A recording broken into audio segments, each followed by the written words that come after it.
শারদ প্রাতে বেজে উঠেছে আলোকমঞ্জিত, ধরণীর বহিরাকাশে অন্তরিত মেঘমালা, প্রকৃতির অন্তরাকাশে জাগরিত জ্যোতির্ময়ী জগন্মাতার আগমন বার্তা, আনন্দময়ী মহামায়ার পদধ্বনি অসীম ছন্দে বেজে উঠে রূপলোক ও রসলোকে আনে নবভাব মাধুরীর সঞ্জীবন।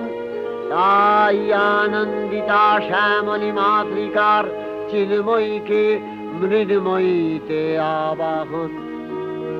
আজ চিৎশক্তি রূপিণী বিশ্বজননীর শারদশ্রী বিমণ্ডিতা প্রতিমা মন্দিরে মন্দিরে ধ্যান বোধিতা।